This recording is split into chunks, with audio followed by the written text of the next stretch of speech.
आइए दोस्तों बात करते हैं आज 28 जुलाई 2020 मंगलवार हो चुका है और जानेंगे इस वीडियो में आज देश भर की तमाम बड़ी खबरों, मुख्य समाचार और टुडे ब्रेकिंग न्यूज के हेडलाइंस न्यूज पर अपडेट पर नजर डालेंगे, जहां देश भर में प्रधानमंत्री नरेंद्र मोदी सरकार की तरफ से 2 नए मोबाइल एप्लीकेशन भी लॉन्च किए गए हैं। अब आप आसानी से पता लगा पाएंगे कौन सा सामान असली है, नकली है वगैरह वगैरह। साथ ही कई सारी बड़ी घोषणाएं भी पीएम मोदी की तरफ से देश में की गई है। इसके अलावा भी आम आदमी को बड़ी राहत मिली है। बहुत ही महत्वपूर्ण और काम की 50 बड़ी खबरों को जानेंगे। बिल्कुल इस वीडियो को एकदम पूरा लास्ट तक जरूर देखते रहिएगा। बिना टाइम वेस्ट के आपको ले चलते हैं पहली खबर में। देख पा रहे बड़ी राहत मिली है। अब गांव के डाकघर में भी खोले जा सकेंगे पीपीएफ और एमआईएस के खाते। शहर जाने की जरूरत नहीं पड़ेगी। जी हां दोस्तों, केंद्र सरकार ने गांव में रहने वाले लोगों को बड़ी राहत दी है। ग्रामीण क्षेत्रों में अपने नेटवर्क और डाक संचालन को मजबूती प्रदान करने और गाँव की विशाल जनसंख्या तक इन लघु बचत वाली सरकारी योजनाओं की सुविधा उपलब्ध कराने के मकसद से सरकार ने गाँव के डाक विभाग को भी अब ये सुविधा दे दी है। और अब आप गाँव में ही आसानी से पीएफ, केवीपी,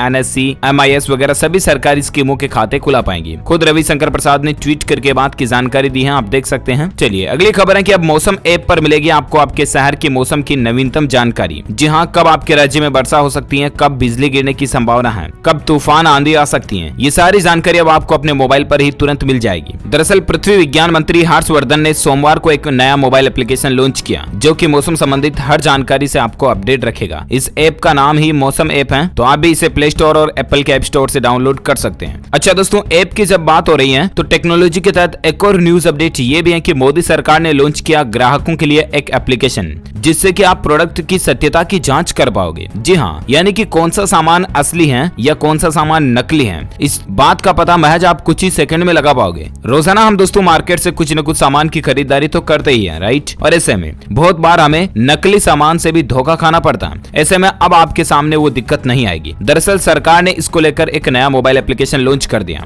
भारत मानक ब्यूरो यानी कि BIS की तरफ से ये मोबाइल ऐप लॉन्च किया गया है। इस ऐप पर आपको कुछ नहीं करना है, उस प्रोडक्ट के ऊपर जो लाइसेंस नंबर या हॉलमार्क नंबर होते हैं वो आपको उस मोबाइल ऐप में डालने हैं और आपको उस प्रोडक्ट से संबंधित सारी जानकारी मिल जाएगी कि ये प्रोडक्ट असली है या नकली है। BIS ऐप इसका नाम है और इस एप्लीकेशन के जरिए आप ग्राहक आसानी से किसी भी सामान की जानकारी का पता लगा पाएंगे। तो ये भी राहत की बात है। चलिए अगली खबर है कि तमिलनाडु के अंदर गर्भ निरोधक गोलियों पर अघोषित बैन लगा दिया है। इससे लाखों अवांछित बच्चे भी पैदा हो सकते हैं। दरअसल तमिलनाडु में मेडिकल स्टोर्स से इमरजेंसी निरोधक गोलियां बिल्कुल गायब हैं। असुरक्षित संबंधों के बाद ऐसी इमरजेंसी दवाओं को अवांछित गर्भ रोकने के लिए इस्तेमाल किया जाता है, लेकिन भारतीय समाज में ऐसी दवाओं को पूरी तरह मान्यता भी नहीं मिली है और तमिलनाडु भी कोई अपवाद नहीं है। राज्य में इन दवाओं पर अघोषित प्रतिबंध लगाकर महिलाओं के लिए इस तरह के रास्ते को बिल्कुल बंद कर दिया। हालांकि देखते हैं कब तक वापस इसका बैन हटता है। चलिए साथ ही अगली खबर है कि प्रधानमंत्री नरेंद्र मोदी सरकार ने चीन ऐप पर एक बार फिर से डिजिटल स्ट्राइक किया और 47 और चीनी एप्लीकेशन को बैन कर दिया भारत में। जी हाँ, हाल ही में आपको पता होगा कि 59 चीनी एप्स को बैन किया गया था, राइट? और उसके बाद अब दोस्तों मीडिया में ऐसी खबरें चल रही हैं कि सरकार ने 47 और चीनी ऐप पर बैन लगा दिया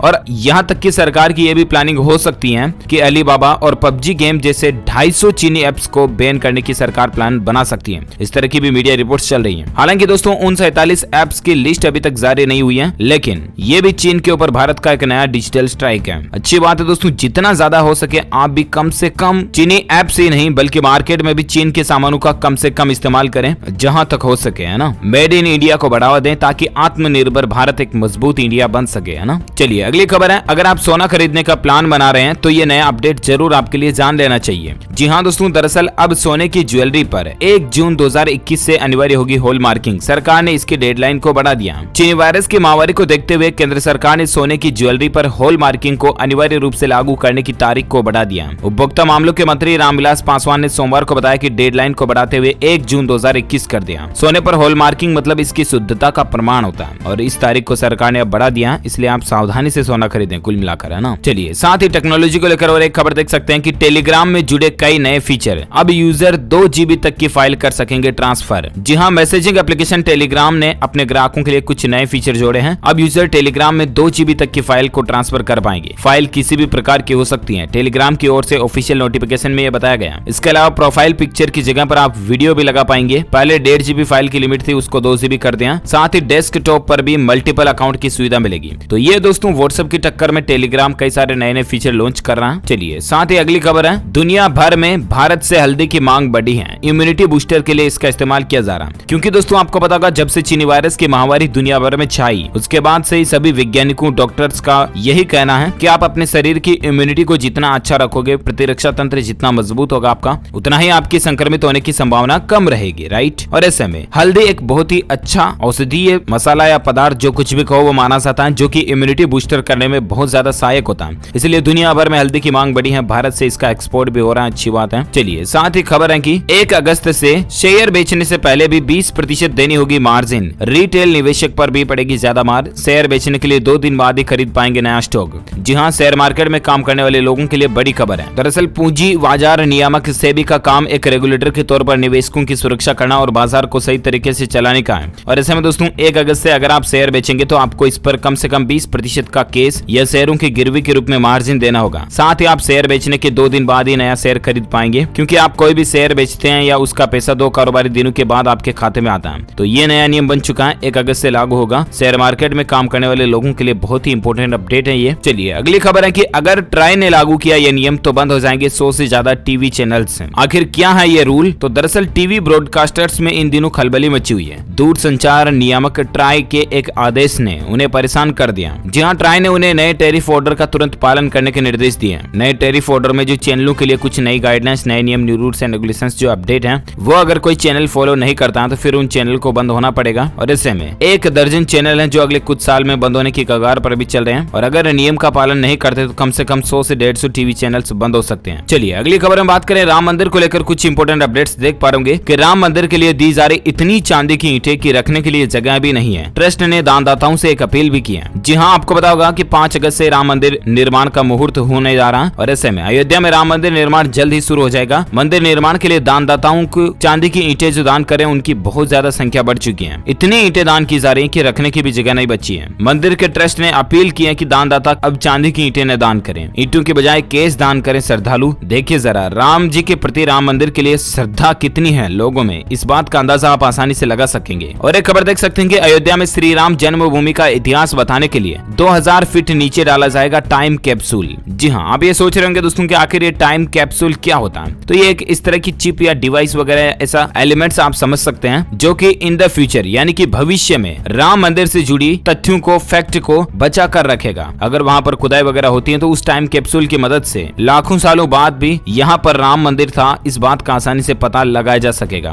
तो ये भी राम मंदिर के अंदर एक नई चीज हमें देखने को मिलेगी। साथ ही खबर है दोस्तों कि अयोध्या में राम मंदिर का भूमि पूजन पर घर बैठे दिखाने की तैयारी भी चल रही है। दूरदर्शन चैनल पर लाइव टेलीकास्ट की प्लानिंग भी गवर्नमेंट कर रही है। अच्छी बात होगी कि दूरदर्शन पर लाइव होगा तो देश भर के देशवासी जो है घर पर ही राम मंदिर का भूमि पूजन देख पाएंगे। आपको पता होगा दोस्तों, मैंने आपको बताया भी था कि 5 अगस्त की सुबह ठीक 11:30 बजे प्रधानमंत्री नरेंद्र मोदी अयोध्या जाएंगे और मंदिर परिसर में 1 घंटे का शिलान्यास कार्यक्रम होगा। शुभ मुहूर्त, बहुत ही खास मुहूर्त 32 सेकंड का जो होगा उसमें राम मंदिर के नींव का मुहूर्त रखा जाएगा। तो ये सब प्लानिंग है। साथ ही खबर देख सकते हैं कि अयोध्या में राम मंदिर के भूमि पूजन का उत्सव मुस्लिम भक्त भी मनाएंगे। वो बोले कि राम हमारे पूर्वज हैं। जी हाँ, इस राम मंदिर निर्माण में दोस्तों भाईचारे की एक अनोखी पहल देखने को मिल रही है। हिंदू मुस्लिम एकता की एक बहुत ही अच्छी झलक देखने को मिल रही है। राम नगरी अयोध्या में प्रस्तावित राम मंदिर के भूमि पूजन की तैयारियों के बीच भगवान राम के कुछ मुस्लिम भक्त इस ऐतिहासिक अवसर पर उत्सव मनाने की तैयारी भी कर रहे हैं। आप देख सकते हैं कि अयोध्या जिले के निवासी जमशेद खान ने कहा कि वो हिंदू भाइयों के साथ मंदिर निर्माण के शुभारंभ का उत्सव मनाएंगे। उन्होंने कहा कि हमने इस्लाम अपना लिया और हमने इसकी उपासना पद्धति अपना ली है, लेकिन इससे हमारे पूर्वज नहीं बदलेंगे। हम मानते हैं कि भगवान राम हमारे पूर्वज हैं। तो कई मुस्लिम भक्तों के दिलों में जो ये आस्था है, ये वाकई में बहुत ही गौरव वाली बात है कि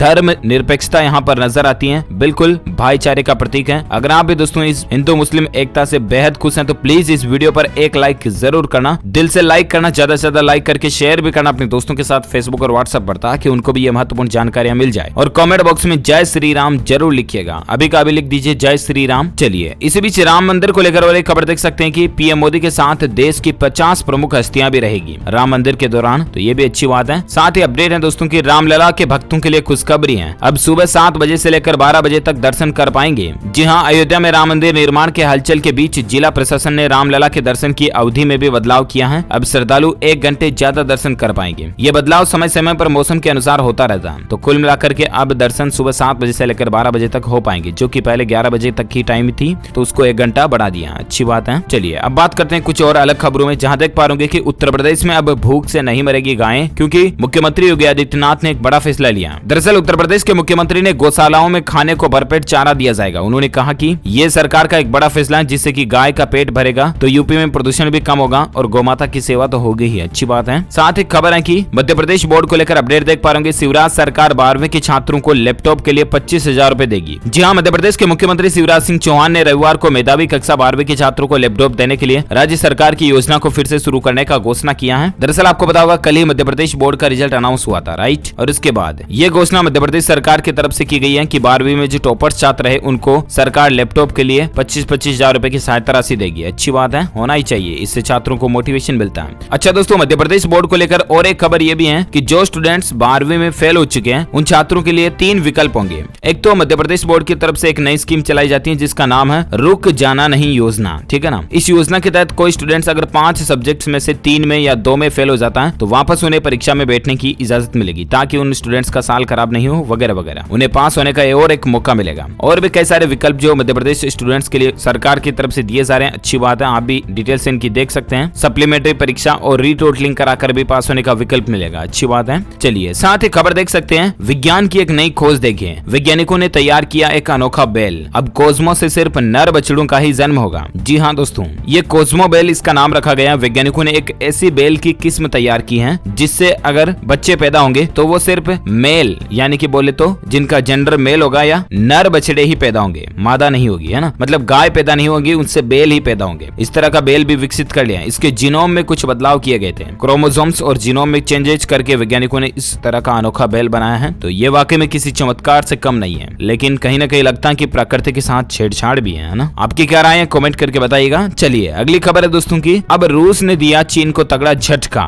इन मिसाइलों की आपूर्ति पर रोक लगा दी है। जी हाँ, चाइना के लिए और एक बड़ा झटका ये भी निकल कर आ रहा है कि रूस ने S-400 मिसाइल डिफेंस सिस्टम की डिलीवरी पर रोक लगा दी है। कई देशों के द्वारा चाइना को झटके दिए जा रहे हैं, अच्छी बात है ना। साथ ही खबर है दोस्तों की, बीमा कंपनियों पर सरकार लेने जा रही है एक बड़ा फैसला, इससे आपको फायदा होगा। दरअसल दोस्तों हाल ही में मीडिया में ऐसी खबरें चली थी कि सरकार जो है ना वो 3 कंपनियों का निजीकरण यानी कि प्राइवेटाइजेशन करने जा रही है। कौन कौन सी कंपनियां? United India insurance company, national insurance company और ओरिएंटल इंश्योरेंस कंपनी। इनका प्राइवेट किया जाएगा, मतलब इनको प्राइवेट सेक्टर की कंपनीज बना दिया जाएगा। इस तरह की मीडिया खबरें चल रही थी, लेकिन सरकार का कहना है कि ये खबरें कोई मात्र अफवाह है। सरकार की ऐसी कोई भी प्लानिंग नहीं है। इससे इन कंपनियों के कर्मचारियों को भी राहत मिली तो इन कंपनियों के जो ग्राहक हैं उनको भी राहत मिलेगी, क्योंकि सरकार ने इन कंपनियों में तकरीबन 12,500 करोड़ रुपए का इन्वेस्टमेंट भी किया। तो सरकार की निजीकरण करने की ऐसी कोई प्लानिंग नहीं है। चलिए साथ ही अगली खबर है कि नए रंग में दिखेगा बिहार का लाइफलाइन गांधी सेतु। 31 जुलाई को नितिन गडकरी इसका उद्घाटन करेंगे। ये जो सेतु है ना दोस्तों, बिहार के लोगों के लिए खुशखबरी है। उत्तर बिहार और दक्षिण बिहार को एक सूत्र में बांधने वाला पुल एक बार फिर से दुरुस्त होकर नए अवतार में नजर आने वाला।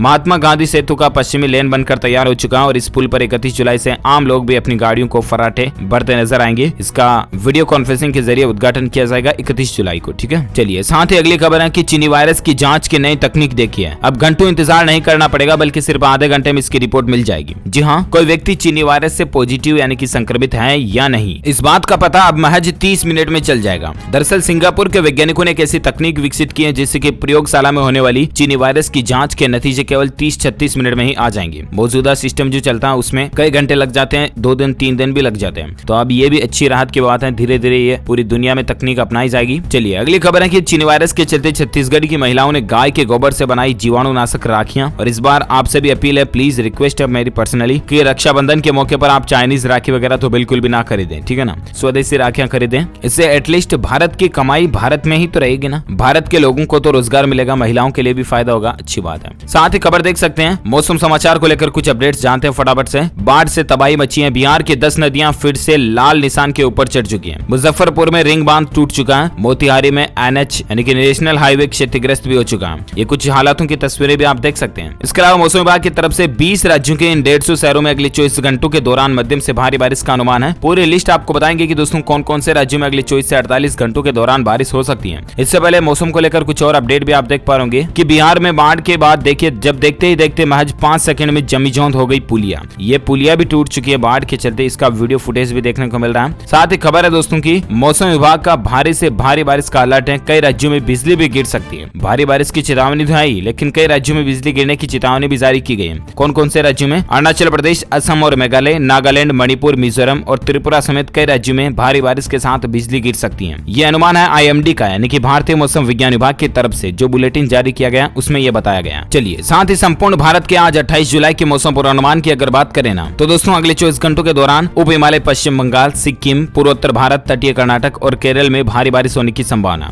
वहीं उत्तर प्रदेश, उत्तराखंड, हिमाचल प्रदेश, जम्मू कश्मीर, मुजफ्फराबाद, गिलगित बाल्टिस्तान, झारखंड, उड़ीसा, तेलंगाना, छत्तीसगढ़, मध्य प्रदेश, गुजरात और महाराष्ट्र के कुछ स्थानों पर हल्की से मध्यम बारिश हो सकती है। दक्षिण पूर्वी राजस्थान, हरियाणा के कुछ हिस्सों में, पंजाब, दिल्ली, तमिलनाडु, आंतरिक कर्नाटक में भी कुछ बारिश होने की संभावना है। ओके, तो ये रहे आज के ताजा वेदर न्यूज अलर्ट, मौसम समाचार। आइए अब बात करते हैं कुछ और खबरों में, जहां सर्राफा बाजार में सोने चांदी के रेट क्या चल रहे हैं। तो 52,000 के पार पहुंच चुका सोने का भाव। चांदी की कीमतों ने भी नया रिकॉर्ड बनाया। जी हां, सर्राफा बाजार में सोने की कीमतों में 825 रुपए की बढ़ोतरी हुई और सोने का रेट 51,860 रुपए प्रति 10 ग्राम तक पहुंच गया। वहीं चांदी के रेट में 3,360 रुपए की बढ़ोतरी हुई और इसके बाद अभी चांदी का प्राइस 64,583 रुपए प्रति किलोग्राम चल रहा है। चलिए अब बात करते हैं अगली खबर में, जहां देख पाओगे कि सही समय पर सही फैसले से भारत में चीनी वायरस के मामलों में अन्य देशों के मुकाबले संभली हुई स्थिति है। ये कहना है प्रधानमंत्री नरेंद्र मोदी जी का। जी हां, चीनी वायरस के संबंधित कुछ और खबरें भी आपको बताते हैं, जहां अपडेट देख पाओगे दोस्तों की छत्तीसगढ़ में चीनी वायरस के प्रभावित जिलों में 6 अगस्त तक फिर से लॉकडाउन लागू कर दिया गया। कई जगहों पर कई राज्यों में लॉकडाउन को लेकर राज्य सरकारों की तरफ से अलग अलग आदेश जारी किए जाते हैं और इसी कड़ी में छत्तीसगढ़ के भी कई जिलों में 6 अगस्त तक लॉकडाउन को बढ़ा दिया। साथ ही खबर है दोस्तों की अच्छी खबर, मध्य प्रदेश में अब प्राइवेट अस्पताल और पैथोलॉजी लैब में भी चीनी वायरस का टेस्ट हो सकेगा। सरकार ने इसकी तैयारियां भी शुरू कर दी हैं, हालांकि रेट अभी तय नहीं हुए हैं। वहीं भारत में अभी आंकड़ों की अगर बात करें ना, तो खबर देख सकते हैं कि एक्टिव केस की संख्या 5 लाख के करीब पहुंच चुकी है। आंध्र प्रदेश और कर्नाटक में मरीजों का आंकड़ा 1-1 लाख के पार हो चुका है। जी हां, भारत में एग्जैक्ट आंकड़ों की अगर बात करें दोस्तों, तो पिछले 24 घंटों के दौरान तकरीबन 47,000 से भी ज्यादा नए मामले देखे गए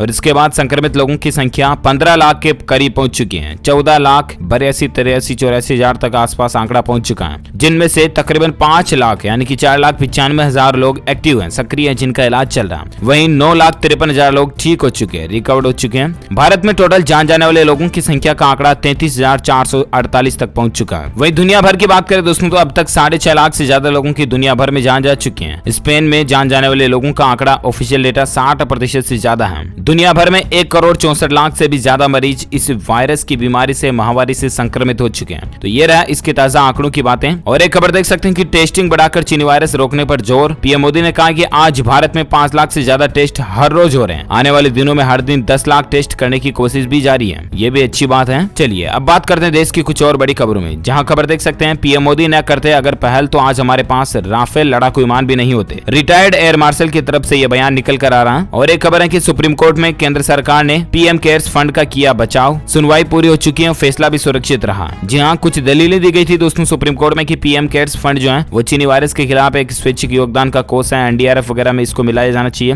तो सुप्रीम कोर्ट ने इसको लेकर कर दिया कि ये बिल्कुल अलग सिस्टम है ना, मिलाया जाने का कोई प्लान नहीं है। साथ ही खबर है कि पीएम मोदी की दीर्घायु के लिए उमा भारती ने किया महाकाल का जलाभिषेक। राम मंदिर पर बोली कई जन्म सार्थक हुए, ये भी कुछ चर्चाएं चल रही है। साथ ही खबर है दोस्तों की सुशांत सिंह राजपूत के मामले में फिल्म मेकर करण जौहर से मुंबई पुलिस इसी सप्ताह पूछताछ करेगी। ये मुंबई पुलिस की तरफ से बयान निकल कर आ रहा। देखते हैं करण जौहर से पूछताछ में क्या नए अपडेट सामने आते मैं आपको बताऊंगा। अगली खबर देख सकते हैं पीएम मोदी ने हाईटेक चीनी वायरस की लैब का उद्घाटन किया और कहा कि डेंगू सहित कई बीमारियों की टेस्टिंग भी उन लैबों में होगी। कल ही दोस्तों प्रधानमंत्री जी ने 3 हाईटेक लेबोरेटरीज का देश में उद्घाटन किया था, मैंने आपको बताया भी था डीएलएस न्यूज के ऊपर, राइट। तो ये अपडेट चल रहे हैं। और एक खबर देख सकते हैं छत्रपति साहूजी महाराज यूनिवर्सिटी कानपुर में आवेदन करने की अंतिम तारीख को 31 जुलाई तक बढ़ा दिया है। राहत की बात है। चलिए खबर है कि किसान सम्मान निधि योजना को लेकर रक्षाबंधन से पहले किसानों के खातों में सरकार 2-2 हजार रुपए की किस्त डाल देगी। 1 अगस्त से ये किस्त आना शुरू हो जाएगी। ये भी किसानों के लिए राहत की बात है। साथ ही खबर है कि फार्मा सेक्टर को आत्मनिर्भर बनाने के लिए मोदी सरकार ने 4 नए गाइडलाइन जारी किए हैं। कौन कौन से गाइडलाइन, तो स्क्रीन पर इनकी डिटेल आप देख सकते हैं। इससे सरकार का उद्देश्य ये है दोस्तों कि भारत को 53 महत्वपूर्ण सक्रिय दवा सामग्री के उत्पादन और मेडिकल डिवाइस में आत्मनिर्भर बनाया जाए, यानी कि ज्यादा से ज्यादा दवाइयां, मेडिकल डिवाइसेज जैसे कि इंजेक्शन वगैरह हो गए, ये भारत में ही बने ज्यादा से ज्यादा, ताकि राहत की बात रहे भारत के लिए। और एक खबर है कि गूगल कंपनी ने वर्क फ्रॉम होम पॉलिसी की तारीख अवधि को बढ़ा दिया है। अब गूगल के कर्मचारी 30 जून 2021 तक घर से काम कर पाएंगे। ये सीईओ की तरफ से अनाउंसमेंट किया गया। साथ ही खबर दोस्तों की फाइनल ईयर की परीक्षाओं को लेकर सुप्रीम कोर्ट ने यूजीसी को यह आदेश दिया है। जहां यूजीसी ने 30 सितंबर तक एग्जाम संपन्न कराने के आदेश दिए। सुप्रीम कोर्ट में अब इस मामले की सुनवाई अगली जो 31 तारीख को होगी, 31 जुलाई को। देखते हैं क्या अपडेट आता है। फिलहाल अगली खबर है वर्क फ्रॉम होम को लेकर। देख सकते हैं कि महिलाएं अपनी सांस से परेशान है। महिला आयोग पहुंची 1000 से ज्यादा शिकायतें। जहां लॉकडाउन और महामारी के दौरान दोस्तों जब महिलाएं घर में ही थी जो वर्क फ्रॉम होम कर रही थी, तो उस दौरान सास और उनके पति के द्वारा उनको परेशानी देखने को मिली। इस तरह की 1000 से ज्यादा रिपोर्ट या शिकायतें पंजाब राज्य महिला आयोग को भेजी गई है। अब आप अंदाजा लगा सकते हैं। चलिए साथ ही खबर है कि राजस्थान बोर्ड का 10वीं का रिजल्ट आज 28 जुलाई को मंगलवार सोमवार को शाम 4 बजे घोषित हो जाएगा। अगर आपने भी RBSC 10वीं बोर्ड के एग्जाम दिए हैं तो बेस्ट ऑफ लक आपको हमारी DLS न्यूज टीम की तरफ से। मैंने आपको कल नाइट के अपडेट में भी बताया था, आपको पता होगा, राइट। चलिए, साथ ही खबर है कि पंजाब के जैसे ही अब हरियाणा के प्राइवेट स्कूल भी अभिभावकों से वसूल सकेंगे पूरी फीस। जी हाँ, राहत की आस लगाए बैठे हरियाणा के स्कूलों में पढ़ने वाले छात्रों के अभिभावकों को झटका लगा। दरअसल पंजाब के स्कूलों के मामले में हाईकोर्ट का आदेश जो है ना, वो अब हरियाणा के स्कूलों में भी लागू होगा और हरियाणा के स्कूल भी अब प्राइवेट स्कूल जो है पढ़ने वाले छात्रों की फीस वगैरह ले पाएंगे। तो ये अपडेट चल रहा है। साथ ही खबर है कि दिल्ली के मुख्यमंत्री अरविंद केजरीवाल सरकार ने रोजगार पोर्टल जारी किया। नौकरी चाहने वाले और नौकरी देने वाले दोनों एक ही मंच पर आएंगे। दिल्ली के मुख्यमंत्री अरविंद केजरीवाल ने सोमवार को एक रोजगार पोर्टल जारी किया, जिससे दोस्तों कुल मिलाकर के जिन लोगों को नौकरी चाहिए वो भी उस पोर्टल पर रजिस्टर कर पाएंगे। जिन लोगों को नौकरी देनी यानी कि नौकरी पर रखना है वो भी रिक्रूटर और हायर दोनों एक ही जगह पर आ पाएंगे, है ना। चलिए, साथ ही खबर है कि चीनी वायरस के संकट के बीच इन सरकारी कर्मचारियों के लिए बिहार की नीतीश सरकार ने एक बड़ा फैसला लिया। वो क्या, तो दरअसल चीनी वायरस के संकट के बीच बिहार के मुख्यमंत्री ने तय किया दोस्तों की इससे जान जाने वाले सरकारी कर्मचारियों के परिजन को विशेष परिवार पेंशन दी जाएगी। सरकार के इस फैसले के बाद ड्यूटी के दौरान इससे जान जाने वाले सरकारी कर्मचारियों के परिजनों को यह फायदा मिलेगा। अच्छी बात है। चलिए, अगली खबर है, अब आप व्हाट्सएप से भी गैस सिलेंडर को बुक कर पाएंगे। इस कंपनी ने ये सुविधा शुरू कर दी है। जी हाँ दोस्तों, इंडियन ऑयल कॉर्पोरेशन कंपनी ने व्हाट्सएप नंबर पर सुविधा शुरू कर दी है। अब आप गैस बुकिंग के लिए ओनली व्हाट्सएप पर मैसेज करके बुक कर पाएंगे। नंबर आप देख पा रहे होंगे 7588888824। इस पर आप व्हाट्सएप मैसेज के जरिए भी गैस सिलेंडर बुक कर पाएंगे इंडियन ऑयल का। ओके दोस्तों, तो इसी कड़ी में आज दिन भर की तमाम बड़ी खबरें, मुख्य समाचार, टुडे ब्रेकिंग न्यूज का अपडेट वीडियो में फिनिश होता है। आप मुझे नीचे कमेंट करके बताएगा कि मोदी सरकार के कार्यकाल को अब तक कुल कितने साल हो चुके हैं। जो लोग इस सवाल का सही जवाब इस वीडियो के नीचे कमेंट बॉक्स में देंगे उनको अनाउंस किया जाएगा DLS न्यूज के आगे आने वाले नेक्स्ट वीडियोस में। इसके साथ ही अगर आपको ये वीडियो अच्छा लगा तो इसे लाइक करना, शेयर भी करना अपने दोस्तों के साथ फेसबुक और व्हाट्सएप पर। और साथ ही अगर आप चाहते हैं कि रोजाना आपको इसी तरह की काम की खबरें, ब्रेकिंग न्यूज तुरंत आपके मोबाइल पर मिलते रहे तो आप चैनल को सब्सक्राइब करके बेल आइकॉन जरूर दबा दीजिएगा। Thank you, take care, good bye, जय हिंद, जय भारत, वंदे मातरम।